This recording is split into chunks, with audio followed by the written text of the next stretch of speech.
السلام عليكم المشاهدين، كي دايرين؟ لاباس عليكم؟ بخير هانيين؟ نتمنى تكونوا بخير وعلى خير، تكونوا في احسن الظروف وانتم كتشاهدوا الفيديو. اليوم بغيت نشارك معكم جوج ديال الوصفات اللي رائعين جدا وغادي يعجبوكم. عندي 7 ديال الحامضات، عندي مزيودات ديال الحر، وعندي الثومه، وعندي 2 كيلو ديال الزيتون اللي بيض. كنقطع هذا الحامض هذا بهذا الشكل، هانتوما كنخلي غير جوج والاخرين كاملين كنقطعهم وكنطحنهم.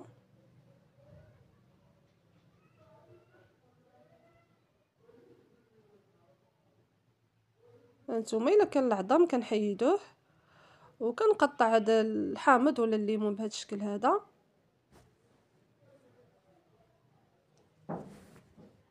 المهم راه غادا نعاود معكم المقادير كاملين.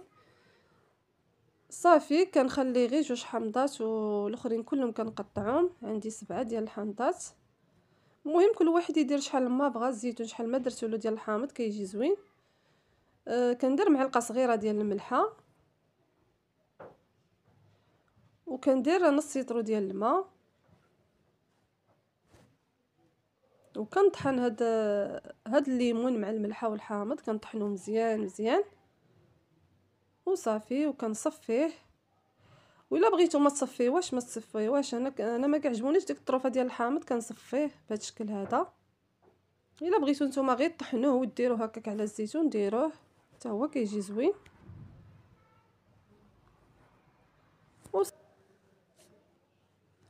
وصافي كنبقى نحرك هكا بالمعلقه بهذا الشكل هذا، وهذاك الليمون كيهبط ولا الحامض كل واحد وشنو كيسميه.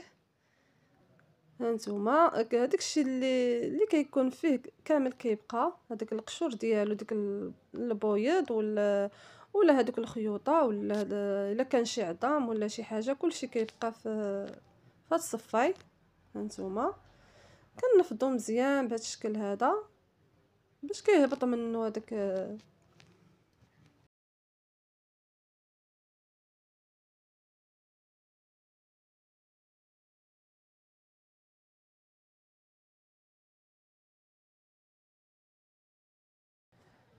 وصافي ملي صفيتو كنبقى نحرك هكا بهذا الشكل هذا. هانتوما راه باقا غادا نزيدو الماء.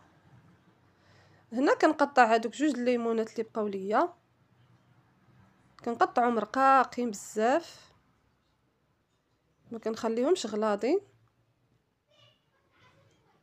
بهاد الطريقه هذه الزيتون كيجي زوين، كيجي واعر بزاف بزاف، كيجي محمض مزيان. الا جربتوه بهاد الطريقه غادي يولي معتمد عندكم وغادي يعجبكم، غير جربوه على حسابي. ايه صافي كنبقى نقطع هكا هاد الحامض بهذا الشكل هذا.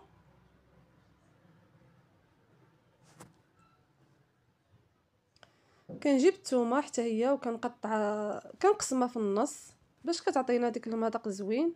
هانتوما عندي جوج سنيونات ديال الثومه اللي كبارين، وهذوك المزيودات د الحار حتى هما غادا نقسمهم في النص باش كيعطيو واحد المذاق زوين في الزيتون. وصافي كنبقى نحركو هكا مزيان مزيان، وكنزيد الماء، كنزيد نص لتر اخر ديال الماء، يعني هز ليا يطرو ديال الماء الزيتون هذا.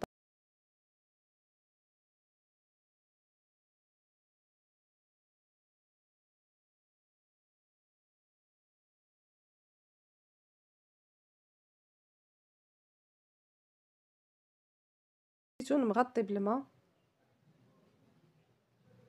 هانتوما وصافي هذوك المزيودات الحار حتى هما كنقسمهم هكا في النص بهذا الشكل هذا، وكنبقى نحرك هذا الزيتون هكا مزيان مزيان.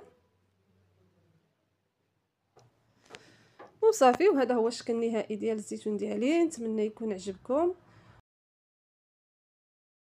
صافي هنا كندوزو طريقه التحضير ديال لي باط بالمرقه. نتمنى تنال الاعجاب ديالكم وتبعوا معايا هذا الفيديو، وغادي ان شاء الله يعجبكم بزاف. عندي جوج مطيشات، عندي بصله وحده، عندي 4 ديال الثومات، عندي شويه ديال الدجاج، كل وحده دير شحال ما بغات، وعندي كيلو ديال لي باط اولا المقرونيه. هنا حكيت هادوك جوج مطيشات وحكيت البصله درتهم في الطنجره. هانتوما كنزيد عليهم هاد النص ديال صدر الدجاج اللي مقطع. هانتوما قطعتهم طريفات صغار. نتوما الا بغيتو ديروا الكفته ولا ديروا اللحم، طريفه ديال اللحم، كل وحده دير اللي بغات. درت هادوك السنيونات ديال الثومه كنخليهم هكاك صحاحين. كندير معلقه صغيره معمره ديال الخرقوم، وكندير معلقه صغيره ديال السكينجبير، كندير معلقه صغيره معمره ديال الحمراء، كندير معلقه صغيره معمره ديال الابزار، وكندير معلقه ديال صغيره ديال الملحه كتوقع على حسب الذوق. كندير نص كاس ديال الزيت صغير، ربع كاس ديال العنبه، كندير معلقه صغيره عامره مزيان ديال مطيشه الحك، وكندير جوج معلقات كبار ديال القزبر ومعدنوس وصافي. وكنحرك هادشي كامل مزيان مزيان. والا كان عندكم السمن حار وكيعجبكم ديروه، اولا الضامه ديال السمن، كنور ديال السمن حتى هو كيجي زوين في هاد الوصفه هادي. صافي كنديرها تقلى. هانتوما هي من بعد ما تقلات مزيان، ملي كتقلى كنزيدها الماء. هانتوما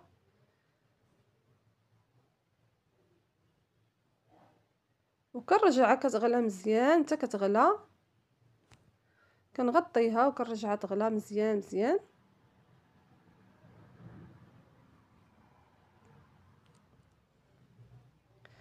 هانتوما هي من بعد ما غلات غادا نزيد هاد المقرونيه. هانتوما عندي كيلو،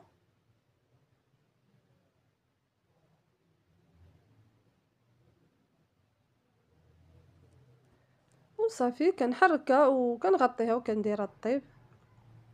هانتوما ها هي كطيب، وانا مره كنحركها بهذا الشكل هذا. هانتوما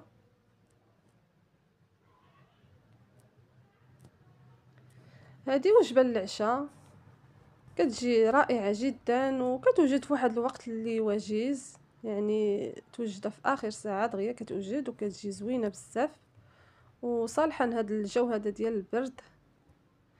ايوا صافي ها هي كطيب، وانا مره كنحركها بهذا الشكل هذا.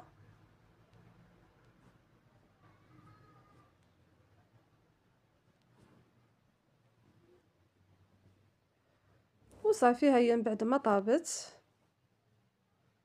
هانتوما راه طابت مزيان والمريقه ديالها جات ملبيه، جات عاقده. وصافي هانتوما هذا هو الشكل النهائي ديال المقرونيه ديالي. كنتمنى تكون عجبتكم وتكونوا استفدتوا من هذا الفيديو، وكنتمنى تخليو لي كومونتير وتخليو لي جيم، واللي ما مشتركاش في القناه تشترك. وكنتمنى الدعم والتشجيع ديالكم من هذه القناه هذه وطلعوها، وفضلا منكم وليس امرا. وكنتمنى يا ربي نكون خفيفه ظريفه على قلوبكم.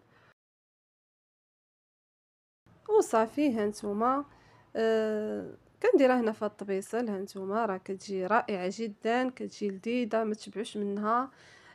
كنتمنى تجربوها حتى هي بهذه الطريقه هذه وتنال الاعجاب ديالكم. وصافي هانتوما وشكرا لكم، وحتى الفيديو اخر ان شاء الله. السلام عليكم.